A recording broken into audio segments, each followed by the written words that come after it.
Hi, welcome to another episode of MYD Global. I'm your host, Leanne Hackman-Carty. Today I'm talking with Dr. Frankie Clogston, who is the Vice President at the International Economic Development Council, also known as IEDC, based out of Washington, D.C.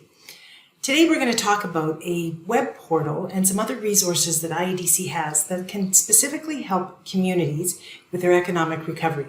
So stay tuned as I talk to Dr. Clogston about the types of resources they have and the types of work they're doing.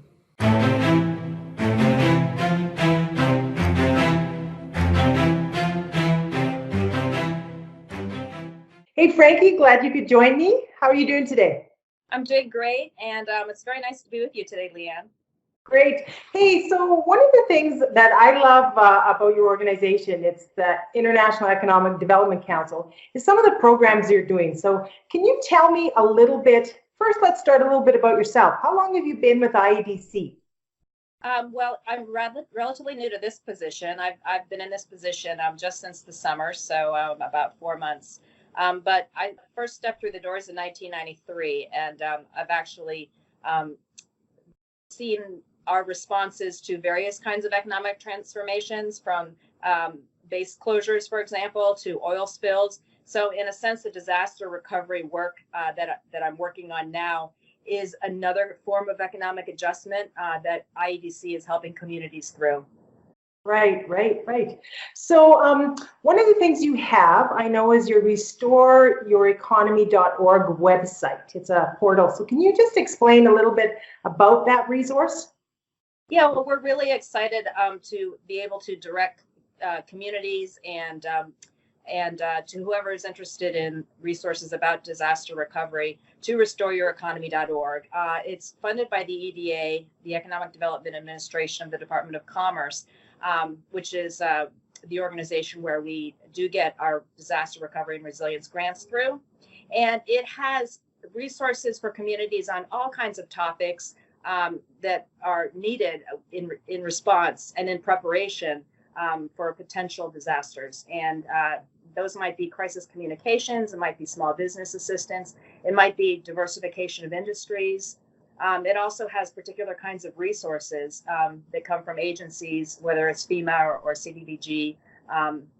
And you can also stay up to date on webinars that we put out. And starting now and moving forward, that'll be on a monthly basis. And it might be about opportunity zones, which can be useful for economic recovery efforts. It might be on small business revolving loans, and we post our reports there. If there's a notice for funding, for example, from the federal government, we post it there. And we try to keep communities up to date. But some of the content there is somewhat evergreen, because a lot of it's core concepts of economic development that communities really need to have reference to when a disaster strikes. And it's a combination of that evergreen material and content that's really evolving, that's state-of-the-art best practices and lessons learned.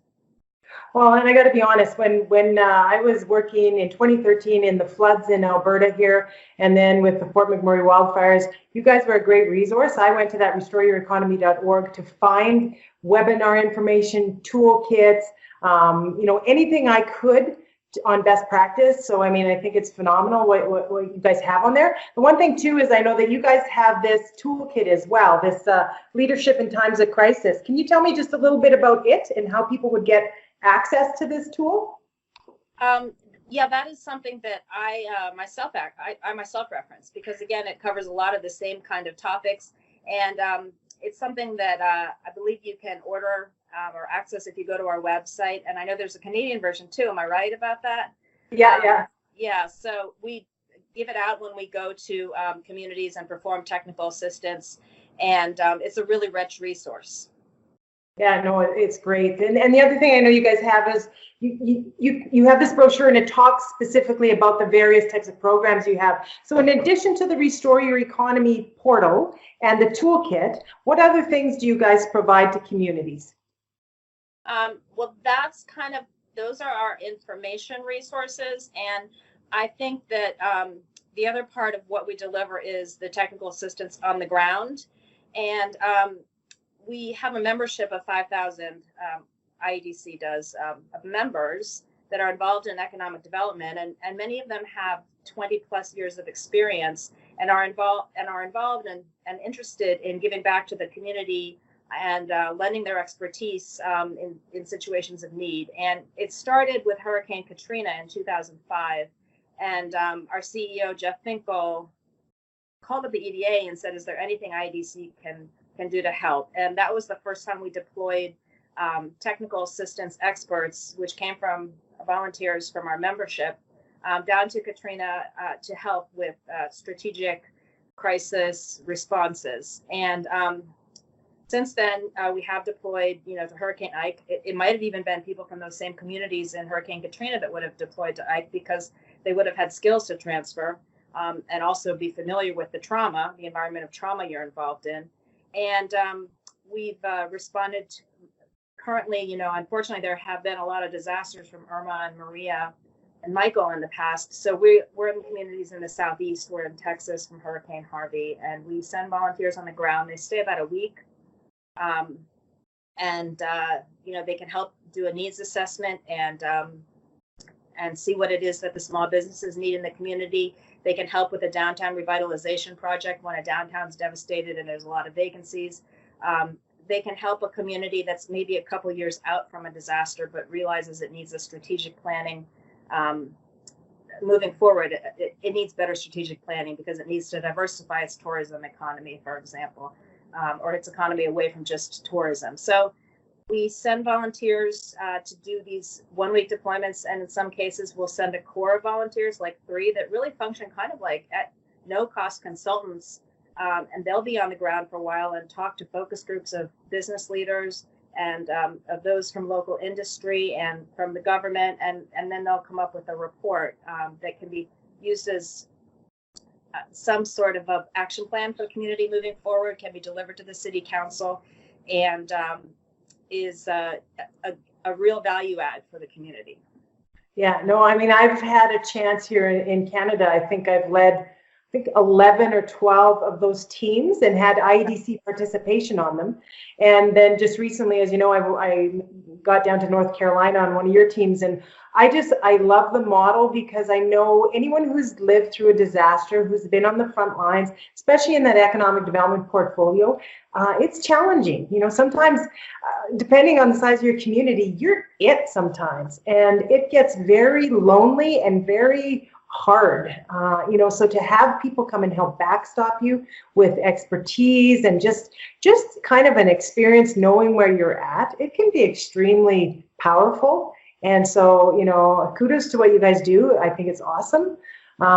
Is there anything else? I know, as far as if anyone's watching, if say I'm a community that wants your help, how would I reach out to you? You can go to our website, and there's on our website, there's a volunteer form if you want to be a volunteer. And right.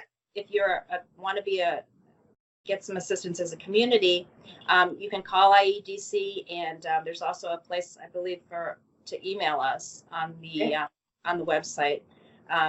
And you are going to reach a project manager that's going to very intimately know their particular region, whether it's Texas or Florida, and going to know volunteers and what particular skill sets they have, and hopefully be able to talk with your community, find out their specific needs, and make a match.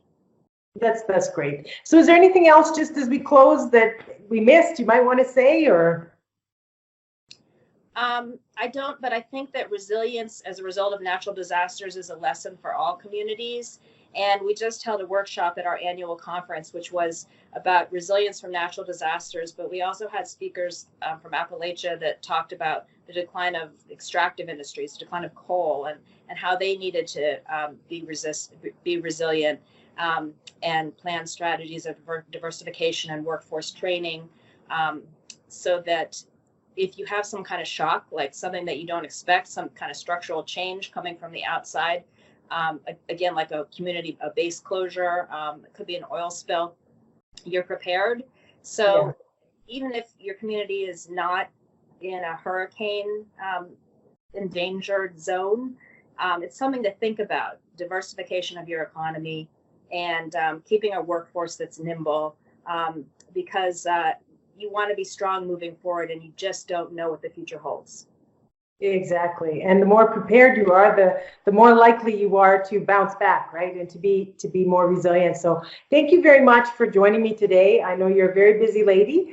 And for those of you who are tuning in maybe for the first time, if you want to talk all things disaster, just subscribe, hit the subscribe button, and we'll have more people like Frankie in the future. And you can learn more about how you can prepare yourself. So thanks again, and stay safe.